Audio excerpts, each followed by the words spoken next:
Good afternoon dear student. आज हम आप लोगों को बता रहे हैं past indefinite tense positive. Positive तो हो चुका है बट निगेटिव समझाने के लिए पॉजिटिव भी यहाँ पे रखे हैं। देखिए पॉजिटिव सेंटेंस की पहचान क्या, प्रेजेंट इंडेफिनिट टेंस की पहचान क्या होती है। तो प्रेजेंट इंडेफिनिट टेंस की पहचान होती है हिंदी वाक्यों के, इस टेंस के हिंदी वाक्यों के अंत में आ, ई, ए, था, थी, थे, ता, था, ती, थी आदि शब्द समूह आते हैं। इसे पास्ट इंडेफिनिट टेंस कहते हैं। और इस टेंस का ट्रांसलेट बनाते समय चाहे वो ही सी करता एक वचन हो, चाहे आई भी यू दे करता बहुवचन हो, सबके साथ क्या लगता है, कोई हेल्पिंग वर्ब नहीं लगती है। क्या लगती है, मेन वर्ब की सेकेंड फॉर्म लगती है। सबसे पहले सब्जेक्ट, फिर मेन वर्ब सेकेंड फॉर्म, फिर ऑब्जेक्ट, फिर अदर वर्ड लिखा जाता है। जैसे कि मैं आप लोगों को बता रही हूँ, ठीक है। मैं अपनी किताब पढ़ता था, ठीक है। मैं अपनी किताब पढ़ता था, ये ट्रांसलेट हो गया। ता, था, ती, थी, ते, थे आगे लास्ट में। या फिर कह दूं कि मैंने अपनी किताब पढ़ा था। क्या किया था, पढ़ा था, बात एक ही है, ठीक है। पढ़ा, आ की मात्रा लग रही है तो इसका मतलब आ की ध्वनियां आ रही हैं, ठीक है। ध्वनियां ही आती हैं, ऐसा नहीं कि आ ही लास्ट में आ जाए, या आ सकता है, लेकिन आ की मात्रा लगी इसका मतलब आ गया है लास्ट में, ठीक है। ऐसे ट्रांसलेट अगर आ जाता है तो इसका ट्रांसलेट करते समय कुछ नहीं, नो प्रॉब्लम। आइए हम समझाते हैं क्या होगा। सबसे पहले सब्जेक्ट लिखना है, सब्जेक्ट मेरा आई है, कर्ता मेरा क्या है, आई। फिर उसके बाद रीड ये पढ़ना की सेकेंड फॉर्म लिखनी है। तो सेकेंड फॉर्म जो होती है पढ़ना की वो बदलती ही नहीं है, उसका रीड का रीड ही रहेगा, READ। आई रीड, फिर क्या, अपनी किताब, आई रीड माई बुक। आया समझ में? आई होप ये ट्रांसलेट आप लोगों को समझ में आ गया होगा, ठीक है। तो ये हमने पहले वीडियो में बता चुका है। अब हम आते हैं देखिए निगेटिव सेंटेंस पे। निगेटिव सेंटेंस का क्या प्रोसेस है। तो निगेटिव सेंटेंस जो होता है वाक्य में क्या होता है, नहीं शब्द का प्रयोग हुआ रहता है, तो उसे ही हम क्या कहते हैं, निगेटिव सेंटेंस कहते हैं। अब कैसे, देख लो, इसी को हम दोहरा रहे हैं। मैं अपनी किताब नहीं पढ़ता था, एग्जाम्पल देख लेते हैं। मैं अपनी किताब नहीं पढ़ता था, ठीक है। या फिर कह दे कि मैंने अपनी किताब नहीं पढ़ा था, ठीक है। बात दोनों एक ही है। आप लोग विद कंसंट्रेशन के साथ इस टेंस को देखिएगा। हमने ये स्ट्रक्चर आप लोगों के लिए बनाया ताकि आप लोगों को टेंस आसानी से समझ में आ जाए, ठीक है। और अब तक हमने पढ़ाया कुछ भी नहीं बोला, लेकिन वीडियो को एक बार लाइक और सब्सक्राइब जरूर करिएगा।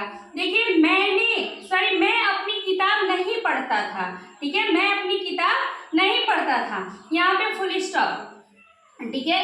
तो ये इसका नहीं शब्द अगर आ गया है तो अब क्या होगा, देखिए क्या कह रहा है कि ये जब नहीं शब्द आ जाता है वाक्य में तो हेल्पिंग वर्ब क्या हो जाती है, इससे पहले सब्जेक्ट फिर हेल्पिंग वर्ब एचबी के रूप में क्या होता है, नॉट का प्रयोग कर दिया जाता है और मेन वर्ब की फर्स्ट फॉर्म हो जाती है। जो यहाँ पे आप मेन वर्ब की सेकेंड फॉर्म लगाए थे, यहाँ पे मेन वर्ब की फर्स्ट फॉर्म हो जाएगी, ऑब्जेक्ट और अदर वर्ड हो जाएगा, ठीक है।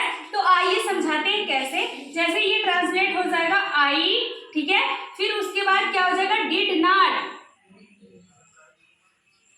नॉट, आई डिड नॉट, ठीक है। फिर क्या, रीड की फॉर्म बदलती नहीं है, ठीक है। आई डिड नॉट रीड, फिर क्या है, my book, I did not read my book. I hope translate आप लोगों को समझ में आ गया होगा, ठीक है। फिर जैसे एक तो आप कह रहे हो कि मैम ये फॉर्म नहीं बदलती, ऐसे ही आप बता दिए, ठीक है। मैं ट्रांसलेट चेंज कर देती हूँ। जैसे हो जाएगी तुम अंग्रेजी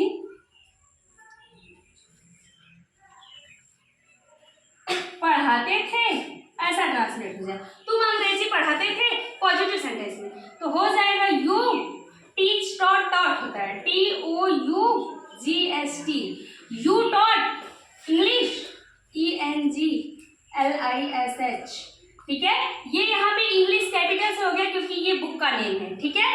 क्या हो जाएगा, यू टॉट इंग्लिश। उसी तरीके से कहने की तुम अंग्रेजी नहीं पढ़ाते थे, तुम अंग्रेजी नहीं पढ़ाते थे, ऐसा ट्रांसलेट हो जाएगा। हो जाएगा इसका translate, you did not, you did not. फिर जब यहाँ पे डिड नॉट हो जाएगा तो देखिए यहाँ पे मेन वर्ब की फर्स्ट फॉर्म हम बता दिए, तो teach, TEACH, you did not teach English, you did not teach English, ठीक है। आई होप ये ट्रांसलेट आप लोगों को समझ में आ गया होगा। डियर स्टूडेंट, इसके बाद एक इसमें और दिया गया है, नोट में क्या दिया है, कभी मत कभी नहीं के लिए नेवर का प्रयोग करते हैं तथा HV, I mean H means क्या होता है, helping, main means verb, main verb did not नहीं लगाते हैं, main verb I mean MPING वो सॉरी सेकेंड फॉर्म ही लगाते हैं। तो इससे पहले आपने पास्ट का भी तो ट्रांसलेट पढ़ा था, जो आपने पास्ट का ट्रांसलेट पढ़ा था, सॉरी प्रेजेंट का ट्रांसलेट पढ़ा था, उसमें भी था कि कभी नहीं अगर नेवर वाला आ जाएगा तो उसमें क्या होगा, डू नॉट डज नॉट नहीं लगेगा, ठीक है। क्या होगा, डू नॉट डज नॉट नहीं लगेगा, नेवर का प्रयोग होगा। तो यहाँ पर भी वही बात है, जैसे कह दे कि वह कभी नहीं पढ़ाता था, वह कभी नहीं पढ़ाता था, ठीक है। या कह दे कि वह कभी नहीं पढ़ा था, ठीक है। ऐसा कुछ भी सेंटेंस बोल दे। जब वाक्य में कभी नहीं शब्द आ जाता है तो इसका ट्रांसलेट बनाते समय हम क्या करते हैं, सबसे पहले लिखते हैं सब्जेक्ट, हो जाएगा हमारा ही, फिर उसके बाद सब्जेक्ट के जस्ट बाद क्या करेंगे, he never, sorry he never, NEVER, he never. फिर उसके बाद क्या, पढ़ना का क्या होता है, read, he never read, READ। यहाँ पे फॉर्म बदल के लिखी जाती है, मतलब सेकेंड फॉर्म लिखी जाती है, तो रीड की फॉर्म चेंज नहीं होती, इसलिए यहाँ पे हमने रीड लगाया, यहाँ पे फुल स्टॉप लगाया। आई होप आप लोगों को ये ट्रांसलेट जरूर समझ में आएगा। और इसी में इंट्रोगेटिव का कल हम प्रोसेस समझाएंगे, बट थोड़ा सा इसमें समझा देते हैं। अगर यही क्या हो जाए, क्या वह अंग्रेजी